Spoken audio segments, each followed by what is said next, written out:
Isaac spent the next few years in prison behind bars, but he no longer felt like a prisoner. He had found his peace and freedom in doing what he had to do. Isaac, still on his knees, trembled as he looked up at the four men standing over him. His heart pounded in his chest and his mouth was dry as he pleaded, "Please, bros, bros, I dey beg una, I no go talk. I no go talk, I beg. Make una just let me go. Na me be the only pikin wey my mama born. Na me be the only pikin wey my mama born. I beg, I no go talk. I beg." Jide, the leader of the group, shook his head slowly, his face hard and unfeeling. "It's too late for that, Isaac. You've seen too much. There are only two choices right now: join us or face death. That's just it." Before Isaac could respond, Emeka grabbed him by the arm and yanked him to his feet. "Come with me," Emeka said in a low tone. Isaac's body felt weak as he was dragged up the stairs. His mind reeling from fear and disbelief. Isaac pulled him down a narrow hallway and stopped in front of a heavy wooden door. With a sharp twist of the handle, he flung the door open and shoved Isaac inside. The room was dimly lit, and the odor that came out from the room hit Isaac immediately. A foul smell and something far worse. He gasped as his eyes adjusted to the light. In front of him were several madmen, their eyes wide, their bodies shaking as they laughed. Their laughter echoed off the walls, a high-pitched unsettling sound that made Isaac's skin crawl. Emeka leaned against the doorway, his arms crossed, watching Isaac with a smile. "You see these madmen here? They are the reason for our wealth and power. All those provisions we buy from you, they consume them." Isaac's stomach churned with disgust. He stepped back, wanting to escape, but to where? There was nowhere to go. Emeka grabbed him again and pulled him towards another door on the opposite side of the room. He opened it, revealing a small cold room with a long table in the center. On the table was a very big knife, stained dark with old blood, and inside were human organs: heart, breast, hands, and manhood. Isaac's knees nearly buckled as he stared at the sight. Cold sweat dropped down from his forehead, and his leg felt like they would give out any moment. "This is what happened to those who discover our secrets but refuse to join us," Emeka said. He picked up one of the organs, a human breast, and held it up to Isaac. "You see this? Take a good look at this breast. This breast belongs to my girlfriend. It's my girlfriend's breast." Isaac's eyes widened in horror, unable to tear his gaze away from the object Emeka was holding. "She found out what we do," Emeka continued, his tone cold and emotionless. "She decided to run her mouth. She thought she could escape and tell someone. I had no other choice than to slice her up. Now, she's just a part of the secret, like so many others." Isaac felt a wave of fear across his body. He wanted to scream, to run, to wake up from this nightmare, but he was frozen in place, trapped in a reality far darker than he could ever imagined. "I'm showing you all of this because I like you, Isaac," Emeka said, placing the breast back on the table. "I think you are smart. I think you can be one of us. But if you refuse, you will end up like this on this table, just like the rest, as if he was in a dream. He couldn't believe what he was hearing, what he was seeing. These men, the ones he once admired, the ones who seemed so successful and powerful, were monsters that killed people, butchered them, and fed their secrets to madness. And now they wanted him, to join them. Emeka leaned in closer, his eyes boring into Isaac's soul. Think carefully, Isaac. This is your last chance. It's either you become one of us or you end up on this table. Isaac's mind was spinning, his thoughts a tangled mess of fear and desperation. The gruesome sight of the butchered organs on the table sent waves down his spine. But as Emeka's cold words chilled him to his core, Emeka leaned closer again. His voice, a slow, dangerous drawl. I will give you 1 more minute to decide. Will you join us or do you want to end up like the rest? Isaac's throat was dry and his body felt paralyzed. He wanted to scream, to run, but his leg couldn't move. Isaac sat quietly in the darkened room, his mind racing as the reality of his decision settled in. He had chosen to join the men, choosing survival over the horrible fate they had shown him. The cheers and laughter of the 4 men still echoed in his ears, their excitement at his decision. They had promised him wealth, power, everything he could ever want. But deep down, Isaac knew he had sold his soul. That night, after they had accepted him into their fold, Jide said, "You will be living with us now, Isaac. Forget your old life. No more small-time business. You are in real cash now." But Isaac had surprised them. He had looked Jide in the eyes and said, "I will join you, but I have one condition. I want to continue running my provision business." The men had laughed at first, thinking it was a joke, but Isaac was serious. He knew he needed something to hold on to, something to remind him of the life that he had before everything changed. The business was his link to the simple life he had envisioned for himself. He couldn't let it go. Jide, sensing Isaac's determination, had finally agreed. "Fine, it's okay. You can keep your little shop. But remember, it is just a cover-up now. You won't need it for money anymore." And so, Isaac continued his business, but things were different now. His shop grew rapidly, expanding into different areas of Lagos. He suddenly had multiple shops, workers and customers flocking to him like never before. People in the neighborhood started talking about his sudden success. Some whispered that Isaac had found a secret source of wealth. Others marveled at how quickly his business was booming, but none of them knew the truth. Deep down, Isaac's life has become a living nightmare. The luxurious lifestyle was now at his fingertips. Expensive cars, lavish parties, and money in amounts he had never imagined. But it all came with a price. Every 7 days, he was forced to sleep with madmen as part of the twisted ritual that gave them their power. Each time, Isaac felt his soul slipping further, replaced by a cold emptiness that had consumed him. And it didn't stop there. They had to sell human organs, carefully harvested from those who dared to uncover their secrets. They sell these items to powerful politicians and wealthy clients. It was blood money, and Isaac's hands were stained with it. On the outside, Isaac looked like a man living the dream, a young entrepreneur whose business was thriving, a man of wealth and influence. But on the inside, he was crumbling.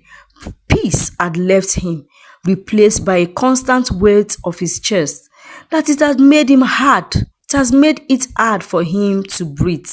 He couldn't sleep at night, tormented by the faces of those he had sacrificed for his success. Isaac had tried to find a way out, to seek help, but who could he run to? The men controlled everything. They had powerful connections, people in high places who ensured that no one could stop them. He was trapped, and the more he tried to resist, the deeper he sank into the world they had pulled him into. One night, as Isaac sat alone in one of his shops, the weight of his choices pressed down on him more than ever. His success felt hollow. What good was wealth and power if it come with a cost? A cost of his soul. The sound of laughter and music drifted in from outside, but Isaac didn't move. He stared at his hand. The hand that has once been innocent were now stained with blood. The door creaked open, and Jide walked in, a wide grin on his face. "You are not celebrating, Isaac. What happened? You should be. Business is booming real good, and you've got everything you want. So why are you moody?" Isaac couldn't look up. His voice was quiet, strained, everything except peace. Jide chuckled, walking over to him. "Peace? Peace? That's the price of success, my friend. You wanted to live, to make something of yourself. Now you have it." Isaac shook his head. "I don't want this. I don't want to become this. I never wanted this. You forced me into this." Jide's smile faded slightly, and his tone turned serious. "You made your choice, Isaac. There is no going back now. You are one of us, and that means you do what needs to be done. Don't start regretting now. Enjoy the money and live your life." Isaac looked up at him, his eyes filled with a hollow emptiness. "I am not like you, Jide. I can't keep doing this. I can't." Jide leaned in closer, his voice low and dangerous. "You don't have a choice, Isaac. You are in this for life. If you try to back out, if you think you can escape, you know what will happen. I don't need to tell you that." Isaac knew. He had seen what happened to those who tried to live.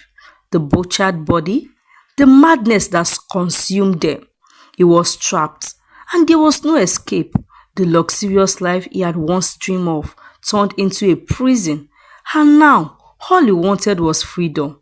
Freedom. Freedom. But freedom came with a price. A price Isaac wasn't sure he was ready or could pay. As Jide left the shop, Isaac was left alone once more.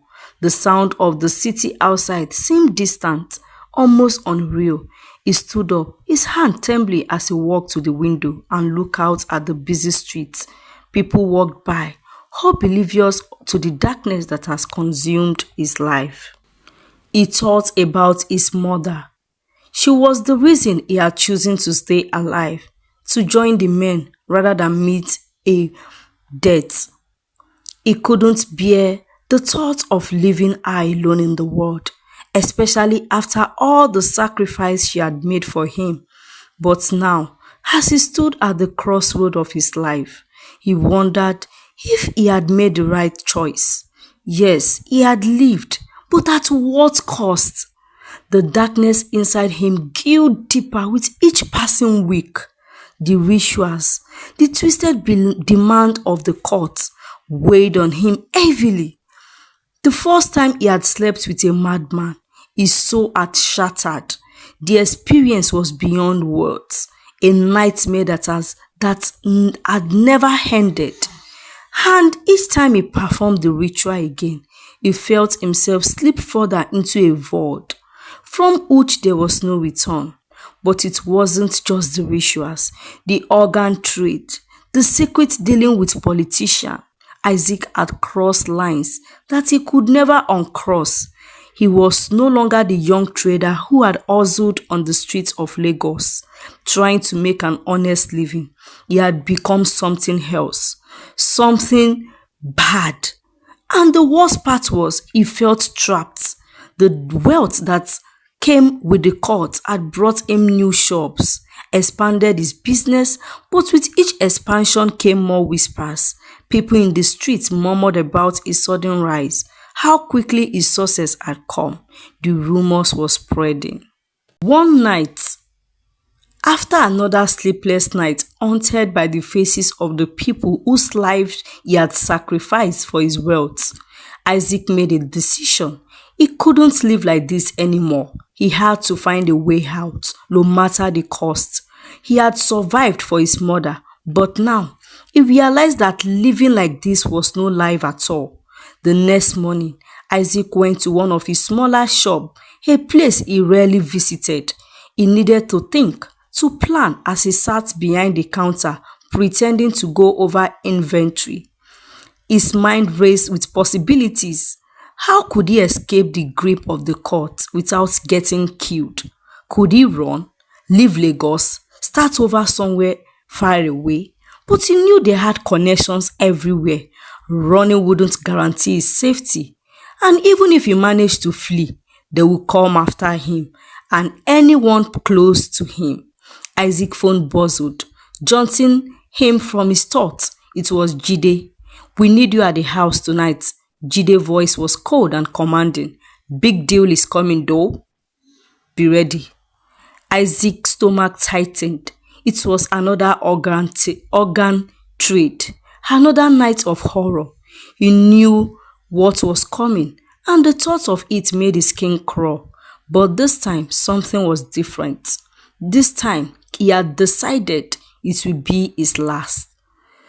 That evening, Isaac walked into the court mansion, his heart pounding in his chest. The others were already there, lugging around the luxurious living room as if nothing was wrong. Jide was talking to a man in suits, probably one of the politicians they did business with. Bayo and Tony were laughing, their eyes glinting with the kind of ease that came from being completely devoid of a conscience. Isaac's plan was simple, but dangerous. He had spent days thinking of a way to escape without raising suspicions. He couldn't just run. He had to make them believe he was still loyal, that he wasn't a threat. But tonight, he would leave the house and never come back. He had hidden money in several places across Lagos, enough to start a new life, at least for a while. His business would be sacrificed, but that was a price he was really willing to pay. As the night wore on, the deal went down like usual. Isaac played his part, nodding along, pretending everything was fine. Inside, he was screaming, but on the outside, he was calm, just like they expected him to be. After the deal, Jide approached him. "You've done well, Isaac. You are really getting better at this. Kudos, man." Isaac forced a smile, though it felt like his face could crack from the strain. "Thank Jide," he said. Jide clapped him on the shoulder. "We are heading out tomorrow for a new job. Big one. So go get some rest tonight." Isaac nodded, but inside he was already gone. He had made up his mind. Tonight was the night. Once everyone was asleep and distracted, Isaac slipped out of the house, his heart racing. He moved quickly, ducking through the shadow, avoiding the security cameras that dotted the property. He had studied their pattern, memorized the blind spots.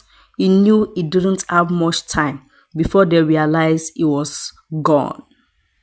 As he reached at the end of the street, he felt a feeling of freedom. He knew they would come looking for him, but then he had to do what he had to do. Isaac stood at the outskirts of the state. His heart was pounding and his hands were sweaty as he held his phone tightly. He had made up his mind. He couldn't live like this anymore. There was no running, no hiding. He knew the court power stretched far and wide, and as long as he stayed silent, he will never be free. Taking a deep breath, he turned on his phone camera. He switched it to live video mode and stared into the lens, feeling the weight of what he was about to do. His fingers trembled as he pressed the record button. "This is Isaac," he began, his voice shaky but growing stronger with each word. "If you are watching this, then you need to know the truth. For the past several months, I've been living a nightmare. A life I never wanted. A life that I was forced into because of my curiosity. I joined the cult. We are rich, powerful. They promised me wealth and success in exchange for unspeakable things. They forced me to do horrible things. Things that I can never forgive myself for. I'm not making this video because I'm innocent. I joined them. I did all these things with them. I want to be free." He paused, his heart racing, but he pushed forward. "They made me sleep with madmen as part of their twisted rituals. We sell human organs to politicians and powerful people. We manipulate, lie, and destroy lives for our own gain.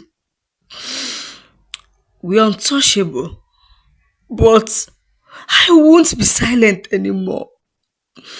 This pain is killing me.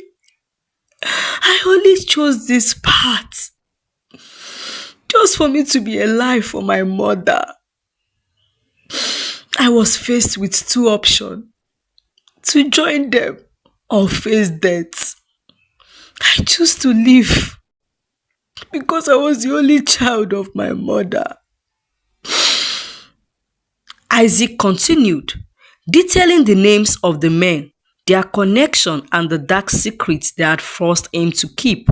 The weight of everything he had done, everything he had been part of, pressed down on him. But with each word, he felt lighter. "This is my confession," he said, his eyes filling with tears. "And I know that by doing this, I'm risking my life. They will come for me, definitely. They will try to silence me. But I don't care. I can't live like this anymore. I can't." Isaac ended the video by saying, "Please, if you are watching this, share it. Share it, let the world know. And let justice be done. I'm ready to face all the consequences of my actions." He stopped the recording and hit the button to go live. Within minutes, the video started circulating online. People began sharing it. Hundreds, thousands. It spread like wildfire across all social media platforms, into news channels, and across the states. The truth was out. Isaac knew there was no backing down now. The world had seen the video.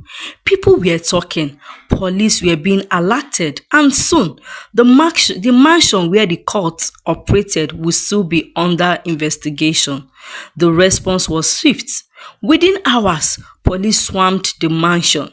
Jide, Emeka, Bayo, and Tony, who had been caught off guard by the sudden attention, tried to flee.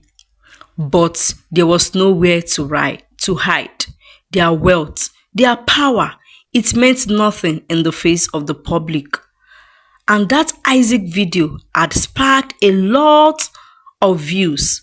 The police chased them down, cornered them, and arrested them on the spot. Isaac too was caught. Despite his confession, he knew he couldn't escape the consequences of his own action. He had been part of the darkness and he had to face justice just like the others.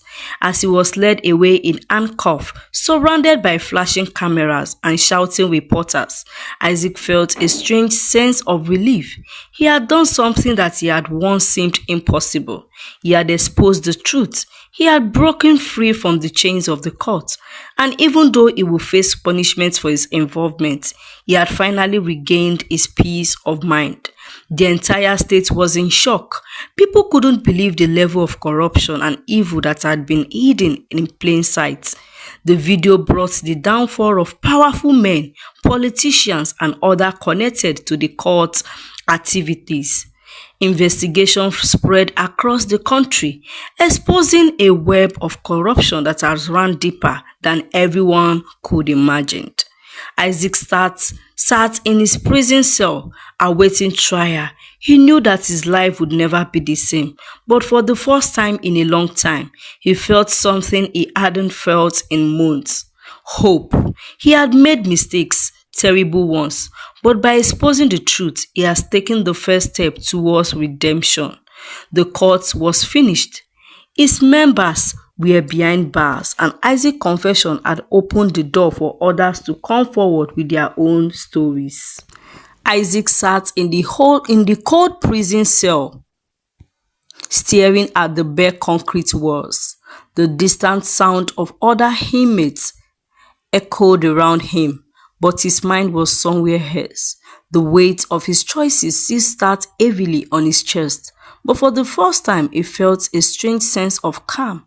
He had done it. He had exposed the truth, shattered the dark world he had been trapped in. The days dragged on, and Isaac awaited his trial. He knew his fate wasn't sealed yet, but deep down he understood that justice had to be served. One day, as Isaac was sitting in his cell, a guard called his name. "Visitor," the guard said, unlocking the cell door. Isaac was surprised. He hadn't expected anyone to visit him, especially after the scandal his video had caused.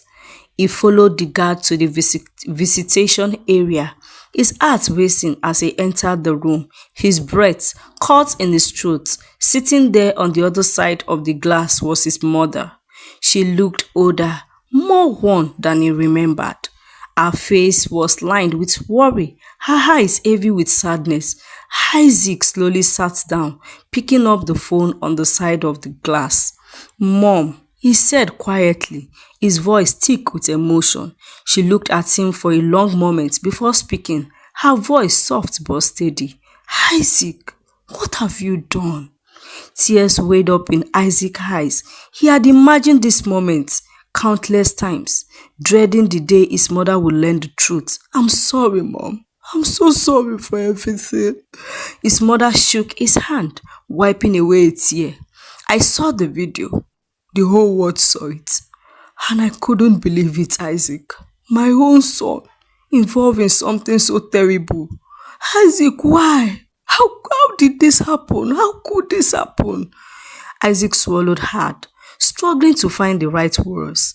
"I don't want to be this way, Mama. I had no plan for any of this. Mama, I was threatened. They showed me things I couldn't unsee. I was scared. I thought joining them was the only way to survive." His mother was silent for a long time, her eyes searching his face. "Survive? At the cost of your soul?" Isaac hung his head, the guilt crashing down on him. "I know I made terrible choices. I don't expect forgiveness, Mama. I just want you to know that I tried to make it right. But I couldn't live with it anymore, Mama. The lies, the evil. That's why I exposed them. It wasn't an excuse for what there is no an excuse. There is no excuse for what I did. But I couldn't keep hiding." His mother's voice cracked as she spoke. "You're always a good boy, Isaac. You had such potential. And now you are here. You are here." Isaac felt a tear slip down his cheek. "I'm sorry I let you down." His mother pressed her hand against the glass, and Isaac mirrored the gesture, even though they couldn't touch. "I don't understand everything. you've been through, she said softly, but you are still my son. And despite everything, I'm proud that you had the courage to tell the truth. It's more than just people. It's more than most people would have done. Isaac had sweared with emotion. I don't know what's going to happen next, Mom. I don't know if I will ever leave this place or see you again. His mother gave him a small sad smile. Whatever happened, my son, you did the right thing and I'm proud of you. And I'll be here. I'll be here waiting no matter what. I'll be here. As they finished the visit and Isaac was led back into the cell, a sense of peace settled over him. His mother's words, her support, gave him strength. He knew the road ahead would be hard, but there would be trials, accusation, and years of imprisonment to face. But he wasn't alone anymore. The public too had taken notice of his bravery, though there were those who condemned him for his involvement with the court. Many saw him as a brave man, a man who had risked everything to bring down powerful criminals. The video has sparkled national outrage and investigation into corruption at the highest level were underway. Politicians who had secretly benefited from the court dealings were now being exposed and arrests were being made across the state. In the end, Isaac was sentenced to several years in prison for his involvement in the court, but his sentence was reduced due to his cooperation in bringing the truth to light. The judge acknowledged that Isaac had played a key role in exposing a vast criminal network, and for that, the court showed leniency. As Isaac was led out of the courtroom, he caught a glimpse of his mother in the audience, tears of both sorrow and pride in her eyes. He smiled at her, knowing that despite everything, he had finally done the right things. Isaac spent the few years behind bars, but he no longer felt like a prisoner. He had found his freedom in telling the truth, in exposing the evil that has once consumed him. And though he couldn't undo the past, he knew that he had made a difference that will echo long after his time in prison ended. The world has changed because of him, and for the first time in a time, Isaac felt peace. The end.